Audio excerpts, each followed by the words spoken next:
الحمدللہ کفا وسلام علی عبادہ الذین اصطفى اما بعد قال اللہ تبارک وتعالی فی کلامہ المجید والفرقان الحمید بعد اعوذ باللہ من الشیطان الرجیم بسم اللہ الرحمن الرحیم انا اعطیناک الکوثر فصل لربک وانحر ان شانئک هو الابتر وقال تعالی فی مقام آخر لن ینال اللہ لحومها ولا دماؤها ولكن ینالہ التقوی منکم۔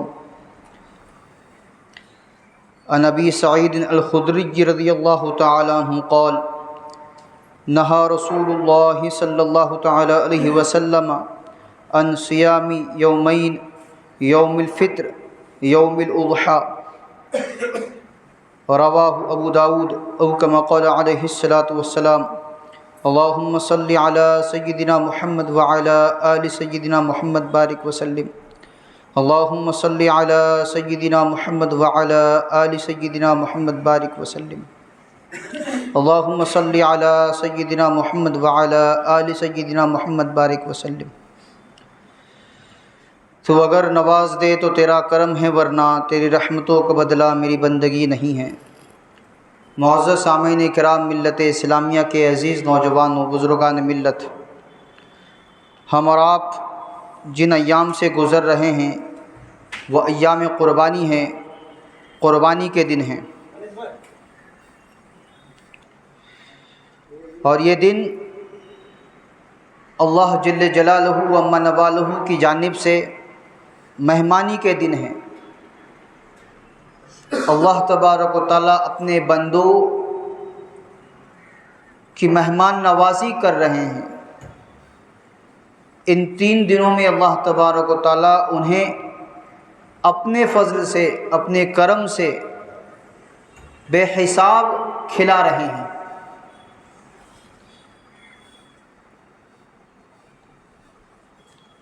اور ان دنوں میں اللہ تبارک و تعالیٰ کی جانب سے چونکہ یہ مہمانی کے دن ہیں، اللہ تبارک و تعالیٰ اپنے بندوں کی دعوت کر رہے ہیں، اس لیے ان دنوں میں روزہ رکھنا حرام ہے۔ ابو داؤد شریف کی روایت ہے، حضرت ابو سعید خدری رضی اللہ تعالیٰ عنہ راوی ہیں، روایت فرماتے ہیں کہ نہا رسول اللہ صلی اللہ تعالی علیہ وسلم عن یومین عن صیام یومین کے 2 دنوں میں 2 تاریخوں میں 2 الگ الگ موقعوں پر اللہ کے نبی صلی اللہ تعالی علیہ وسلم نے روزہ رکھنے سے امت کو منع فرمایا۔ عید الفطر کا دن اور ایام اضحیہ کے دن 10 ذی الحجہ، 11 ذی الحجہ، 12 ذی الحجہ، ان 3 دنوں میں روزہ رکھنا حرام ہے۔ حرمت کی وجہ یہ ہے کہ اللہ تبارک و تعالیٰ کی طرف سے عام دعوت ہے، ہر بندے کو یہ حق ہے کہ وہ ان دنوں میں اللہ تبارک و تعالیٰ کی جانب سے عطا کردہ نعمت کو، فضل کو استعمال کرے۔ اور ایسے ہی قربانی کے دن بھی 3 ہیں، قربانی کے ایام 3 ہیں، یعنی 10، 11 اور 12 ذی الحجہ۔ اس سے پہلے اور بعد میں قربانی معتبر نہیں۔ 12 ذی الحجہ کے بعد اگر کوئی قربانی کرنا چاہتا تو اس کی قربانی نہیں ہو سکتی۔ 12 ذی الحجہ کی مغرب سے پہلے تک قربانی ہوگی۔ فتاوی ہندیہ جلد نمبر 5 صفحہ نمبر 295، بدائع الصنائع، جواہر الفقہ، آپ کے مسائل، ان کا حل، مسائل قربانی و عقیقہ، ان تمام کتابوں میں بات لکھی ہوئی ہے۔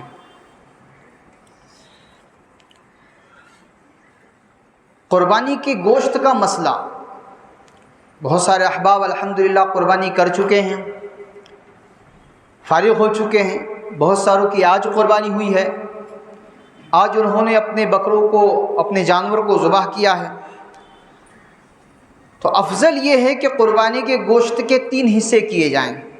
ایک حصہ فقراء میں تقسیم کر دیں، دوسرا حصہ اپنے رشتہ داروں اور دوست احباب کو پیش کریں، تیسرا حصہ خود اپنے استعمال میں لائیں، اور اپنی قربانی سے خود کھانا بھی مستحب ہے۔ شامی میں، بدائع میں، فتاوی تاتار خانیہ میں، فتاوی محمودیہ میں، آپ کے مسائل کا حل نامی کتاب میں یہ بات لکھی ہوئی ہے۔ آپ ایسی جگہ پر رہ رہے ہیں، آپ کا قیام، آپ کا رہنا، اٹھنا بیٹھنا ایسے ماحول میں ہیں، ایسے لوگوں کے بیچ میں ہیں کہ جو ایمان والے نہیں ہیں، غیر مسلم بھائی ہیں۔ کیا ہم اپنی قربانی کا گوشت، جس قربانی کو ہم نے اللہ کے لیے قربان کیا، اللہ کی رضا کے لیے قربان کیا، اللہ کی خوشنودی کے لیے قربان کیا، کیا اس کے گوشت کو ہم عام لوگوں تک، عام مجمع تک پہنچا سکتے ہیں؟ تو فرمایا قربانی کا گوشت غیر مسلم کو بھی دینا جائز ہے۔ فتاوی ہندیہ جلد نمبر 5 صفحہ نمبر 300، فتاوی تاتار خانیہ، اعلاء السنن، ان تمام کتابوں میں یہ بات لکھی ہوئی ہے۔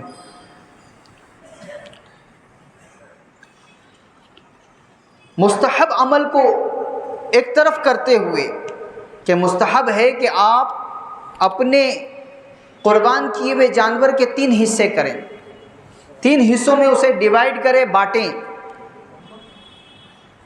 ایک حصہ غربا مساکین کے لیے رکھا جائے، ایک حصہ رشتہ داروں میں تقسیم کیا جائے، دوست احباب میں تقسیم کیا جائے، ایک حصہ خود رکھا جائے۔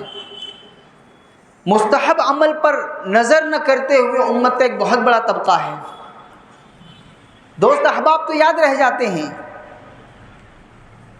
رشتہ دار یاد رہ جاتے ہیں، ان تک گوشت پہنچ جاتا ہے، لیکن بہت سارے غربا، مساکین، ضرورت مند لوگ کہ جو سال بھر طاقت نہیں رکھتے، اتنی وسعت نہیں رکھتے کہ وہ بازار جا کر، گوشت کی دکان پر جا کر بکرے کا گوشت خرید کر کھا سکیں، اتنی وسعت، اتنی گنجائش نہیں رہتی سال بھر۔ ایسے لوگوں کا دھیان رکھنا، ایسے لوگوں کے گھر گوشت پہنچانا، یہ اسلامی تعلیمات ہے۔ اس کے برعکس اکثر دیکھا گیا ہے کہ دھیرے دھیرے یہ جذبہ ماند پڑتا چلا جا رہا ہے۔ غربا مساکین کو اپنی قربانی میں یاد رکھنے کا جذبہ ماند پڑتا چلا جا رہا ہے۔ فریج کے 3 حصے بھرے ہوئے ہیں گوشت سے، فریجر بھرا ہوا ہے، کولڈ، جس میں گوشت جس میں برف بن جاتا ہے، برف جس پر چڑھ جاتا ہے، بھرا ہوا ہے۔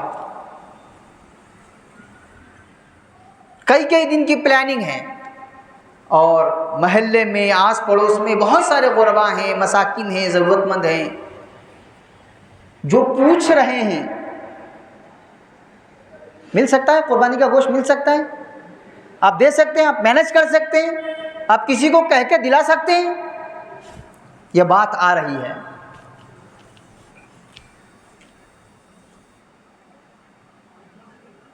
لطیفہ ہے، چٹکلا ہے، لیکن حقیقت پر مبنی ہے کہ ایک آدمی نے خواب میں دیکھا کہ اس کا قربان کیا ہوا جانور، جیسے حدیث مبارکہ میں بھی ہے کہ وہ جانور اٹھ کھڑا ہوگا اپنے سینگوں کے ساتھ، بالوں کے ساتھ، کھال کے ساتھ، گوشت کے ساتھ، پورا صحیح سالم جانور اٹھ کھڑا ہوگا، وہ سفارش کرے گا، وہ اس کو پل صراط پہ سے پار کرانے کا ذریعہ بنے گا۔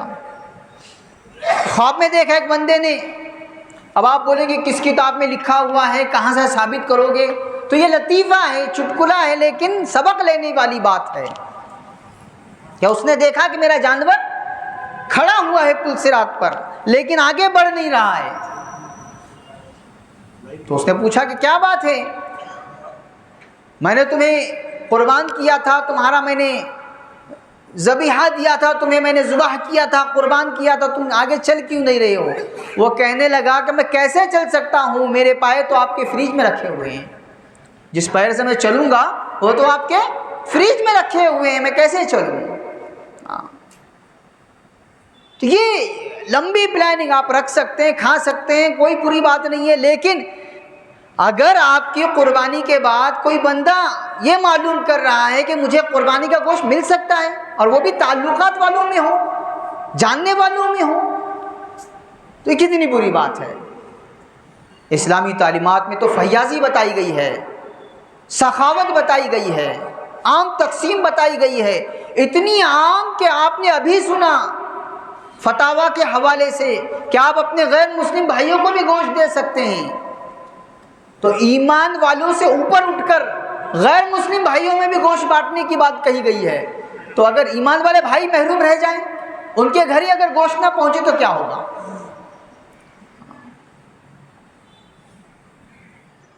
اس لیے قربانی کا جو گوشت ہے، جیسے آیت کریمہ آپ کے سامنے تلاوت کی کہ اللہ جل جلالہ و من والہ قرآن عظیم الشان میں ارشاد فرما رہے ہیں لن ینال اللہ لحومها ولا دماؤها ولکن ینالہ التقوی منکم۔ اللہ کے پاس نہ تمہارا گوشت جاتا ہے نہ خون جاتا ہے، اللہ کے پاس تمہارا تقوی، تمہاری فیلنگس جاتی ہے۔ تو گوشت پوشت تو جیسے ہی آپ نے جانور ذبح کر دیا وہ قبول ہو گیا، اب اس گوشت کی تقسیم جو شریعت نے آپ کو بتائی ہے وہ کرنا ہے، شریعت کے تعلیمات کے اعتبار سے آپ کو تقسیم کرنی ہے، اور وہ تقسیم ایسی ہے کہ کوئی بھی محروم نہیں رہ سکتا۔ ہر بندہ اگر اپنے رشتہ داروں کا سروے کرے، رشتہ داروں میں تقسیم کرے، ہر بندہ اپنے ارد گرد کے غربا مساکین ضرورت مندوں کو دیکھیں، تو بھلا کون گھر ہوگا، کون سا گھر ہوگا کہ جہاں پر قربانی کا گوشت نہیں پہنچ سکے گا؟ ایک ایک گھر میں 4 جانور 5 جانور، اور ہر گلی میں ہر گھر میں تقریباً ہر دوسرا گھر تیسرا گھر چھوڑ کر جانور ذبح کیے گئے، ہزاروں لاکھوں کی تعداد میں قربانیاں ہو رہی ہیں۔ اس کے باوجود اگر لوگ یہ مطالبہ کریں کہ ہمارے گھر گوشت پہنچا نہیں ہے، کیا پہنچ سکتا ہے؟ لمحہ فکریہ ہے، فکر کرنے کی بات ہے، سوچنے کی بات ہے کہ کیا ہوگا۔ اس لیے تھوڑی بہت پلاننگ کے ساتھ ٹھیک ہے کہ فوراً آپ کو یہ نہیں کہا جا رہا کہ ایک ہی دن میں آپ جدھر ادھر کر دو، بالکل قربانی کا گوشت رکھنا جائز نہیں ہے، ایسی بات نہیں ہے، رکھ سکتے ہیں۔ یہاں تک بھی ہے کہ اگر کسی کے پاس بہت سارا گوشت جمع ہوا ہے اور لینے والے بھی نہیں ہیں تو وہ سکھا کر بھی استعمال کر سکتا ہے، گوشت کو سکھا کر۔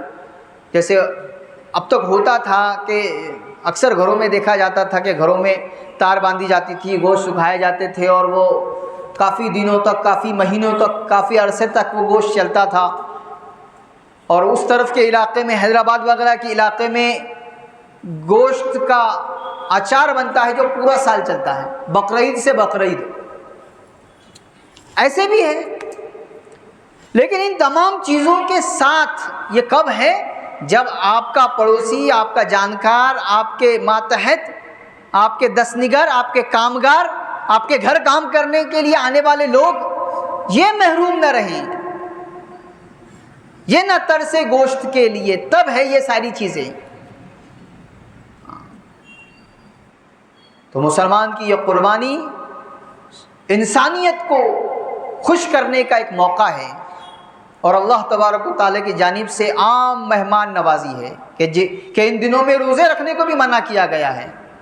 جب اللہ تبارک و تعالیٰ نے ایک عبادت کو بھی منع کر دیا، روزہ عبادت ہے، ایک عبادت کو بھی جب اس قربانی کی وجہ سے منع کر دیا، تو ہمارا بھی یہ کام بنتا ہے کہ اللہ نے ہم کو استعمال کیا ہے کہ ہمارے یہاں قربانی ہوئی ہے، ہم نے اپنے جانور کو ذبح کیا ہے، قربان کیا ہے، تو اب اس میں ہم اپنا حصہ لگائیں کہ یہ جو اللہ کی طرف سے ایک نظام چلایا گیا ہے دعوت کا، مہمان نوازی کا، روزے کو منع کر کے، کہ لوگ عام مجمع استعمال کر سکے، کھا سکے، ہر گھر میں پک سکے، ہر گھر میں قربانی کا گوشت پہنچ سکے،